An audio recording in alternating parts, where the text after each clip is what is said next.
Hi. Thank you for giving me the opportunity to speak to you today. So, little history on me. I've been with Mitel for 30 years, coming in December. Pretty well out of university, I started working for Mitel and have been there ever since.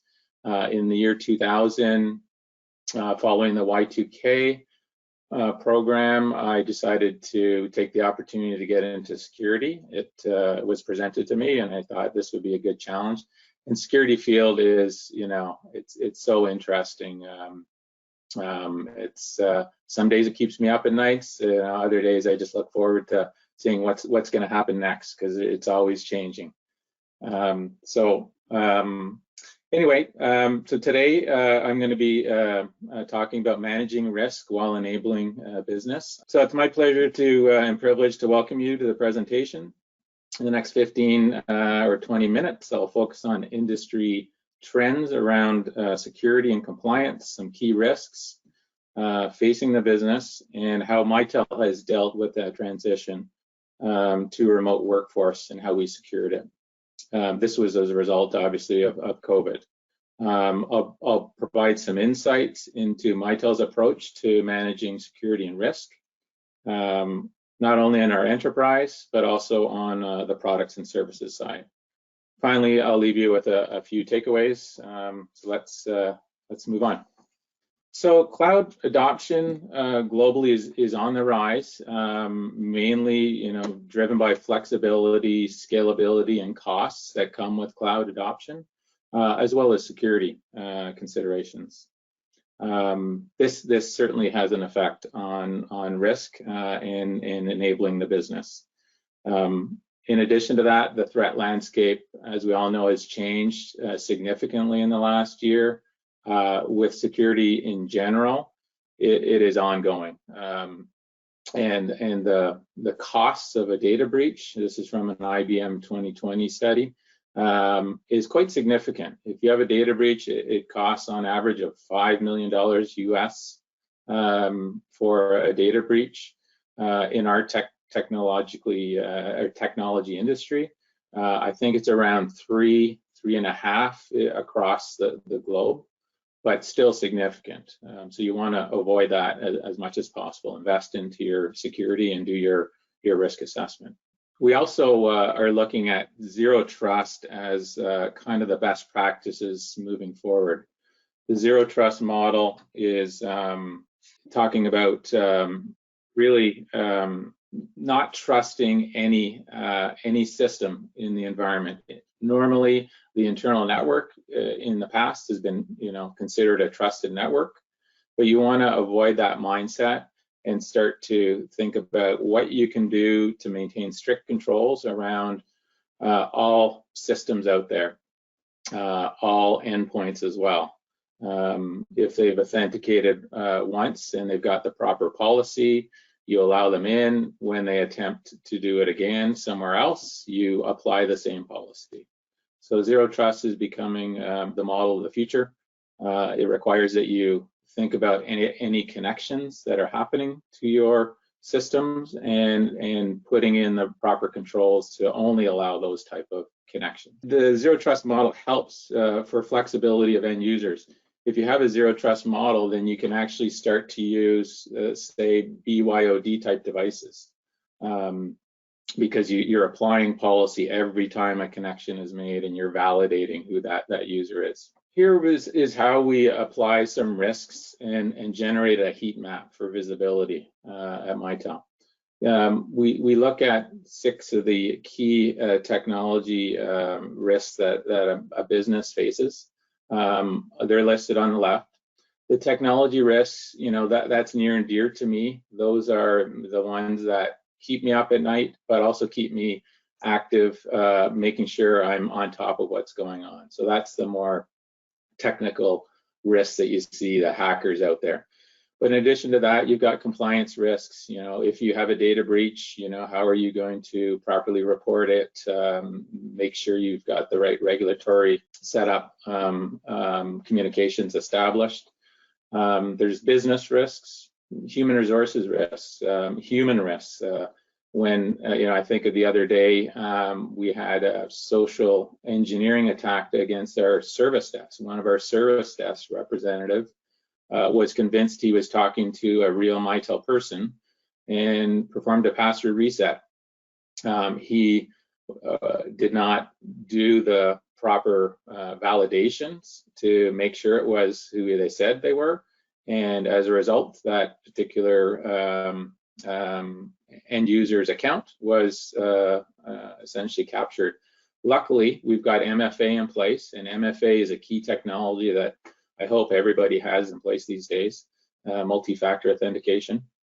That protects you from a hacker accessing your system, because he doesn't have the second factor to validate who he says he is. Vendor risk is certainly a big one that's coming down, especially if you're evolving into the cloud for some of your services.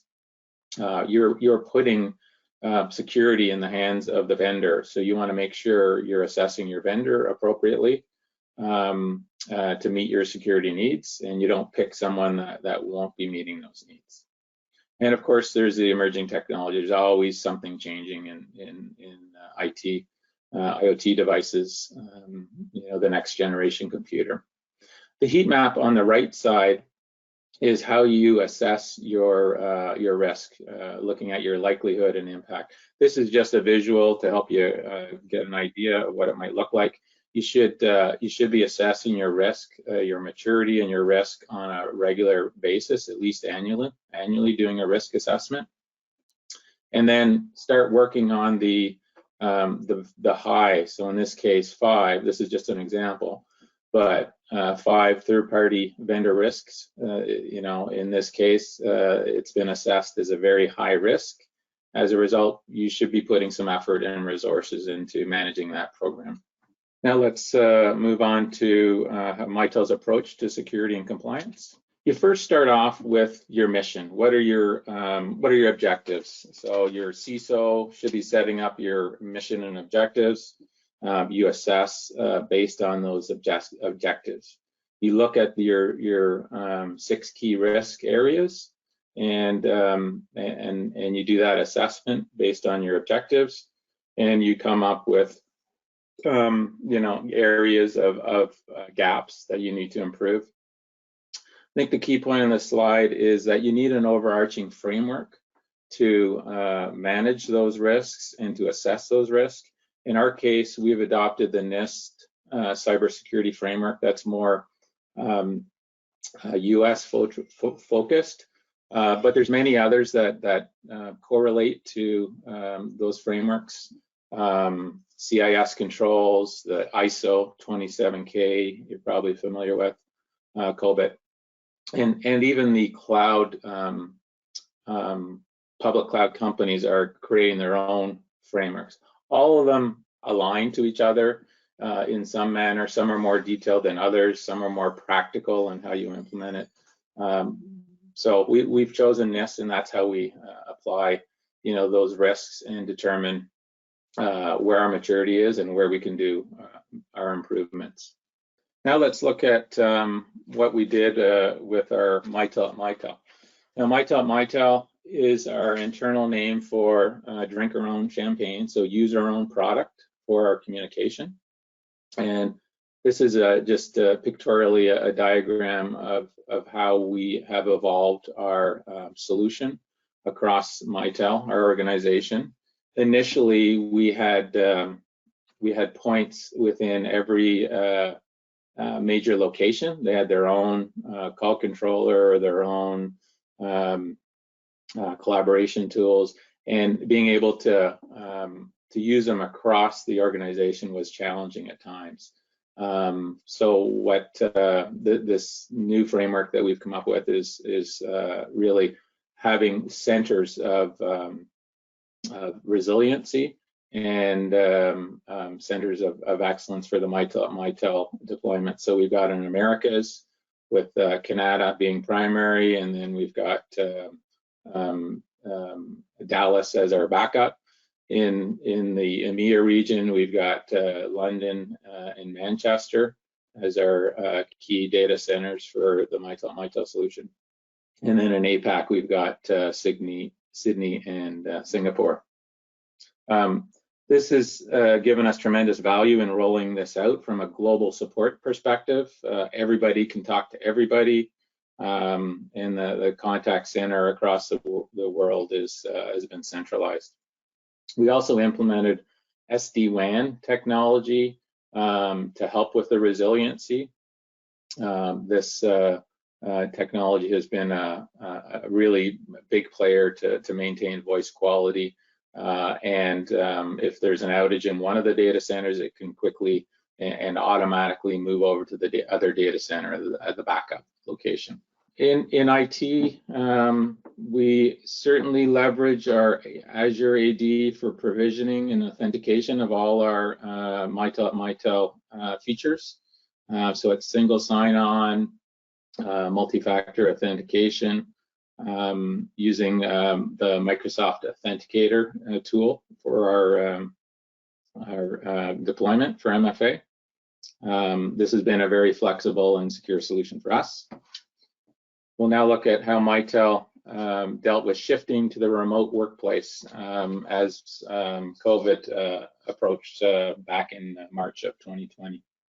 So certainly our products and solutions are location agnostic. You can place it in a cloud, you can place it in a data center, as we saw on the previous slide. So it was quite seamless to transition to work from home. Most staff already had laptops. We already had single sign-on. So in a lot of cases, they didn't even need VPN to access the network, and because all our services are available in the cloud. So you bring your laptop home, you got your client, MyClub or communication client on your PC, and you can start up and we can do meetings, and it was very seamless to move.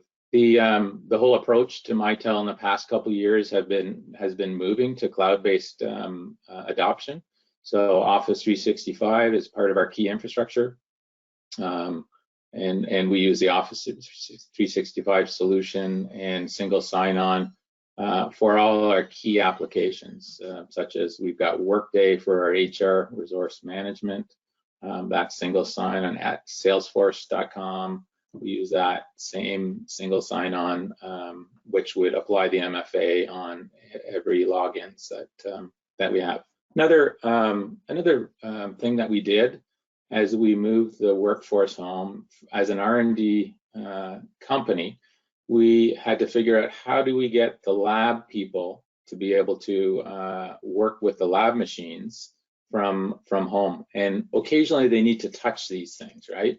So we, found a solution early on when we knew that people weren't returning to the office. Essentially, it was a small device, site-to-site VPN that was part of an existing vendor that we had, and it had the security. So we assessed security. It had the security and the control capability, the central management that the security team liked, and so we've been deploying that to engineers. Engineers can take our R&D systems home, they can plug them in, and it's as if they're on the LAN. It's a controlled access. They don't have access to everything on the LAN, but often, a lot of these integrated solutions need to communicate with a system that's still sitting in one of the offices. And so this particular solution has worked well. And, knock on wood, we were lucky, most of our staff were mobile anyway. We issued laptops. So we were in a good position when people went home that they could take their device with them home. Other companies that only worked on desktops would have been challenged in having to resource laptops for them. So security for the remote environment, it does have new challenges.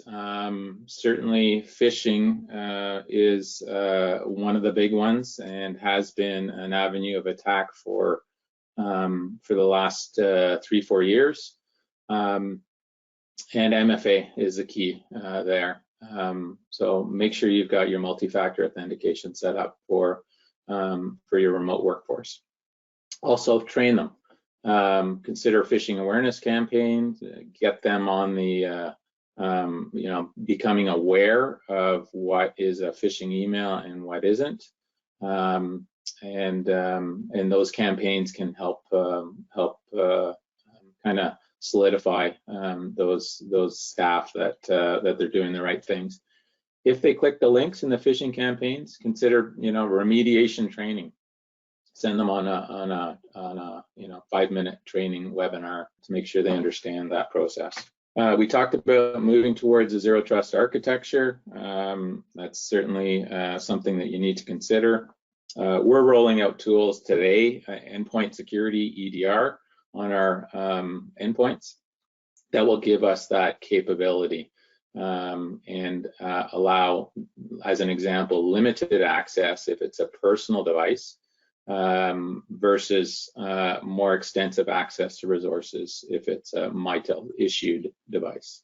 What else? We've also stepped up our scanning as part of people working from home.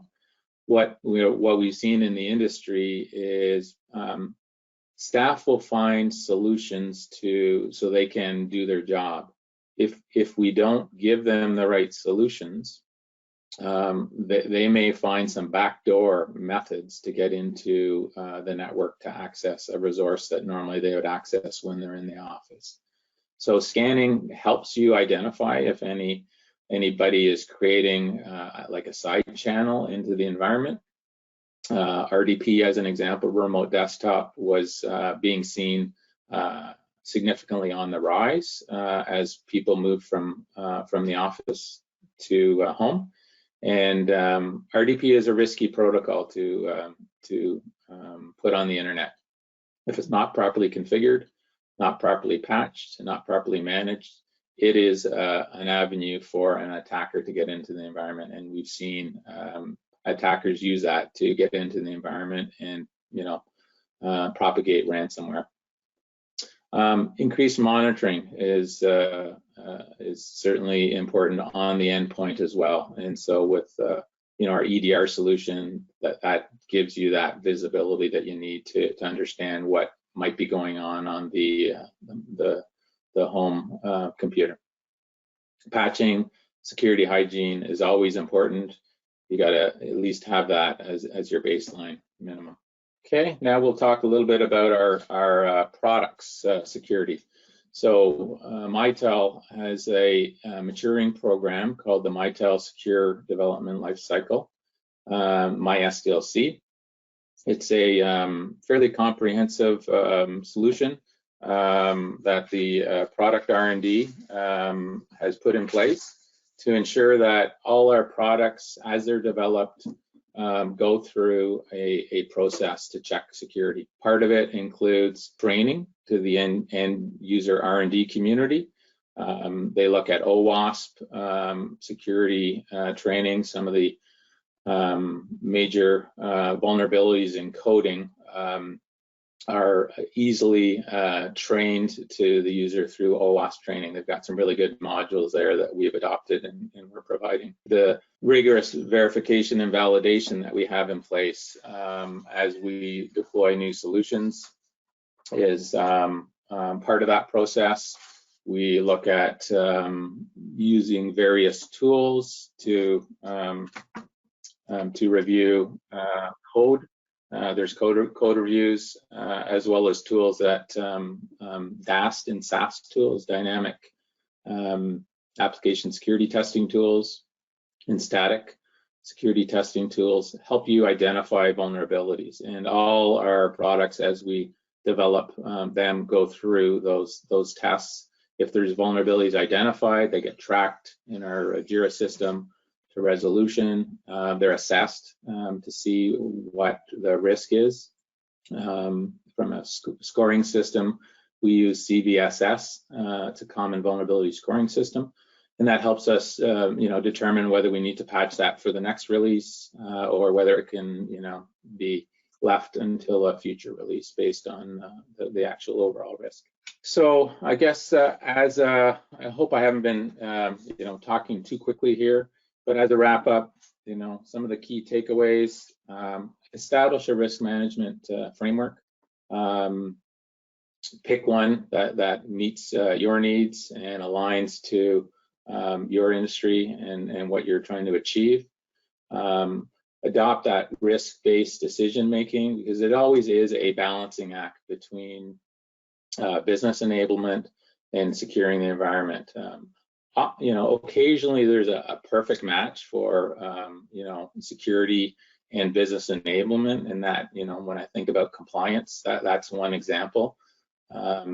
Customers are expecting cloud providers to be compliant from a security perspective, so we want to adopt whatever security compliance that our customers are looking for, and that enables our business to make better sales. And sustained stepwise improvements is also important over time. That's security can't be fixed in a short period of time with a big investment. You've got to kind of do a stepwise approach, look at those high risk areas, fix those gaps, and then move on to the medium risks. So I think that pretty well covers my presentation. Thank you very much for your time.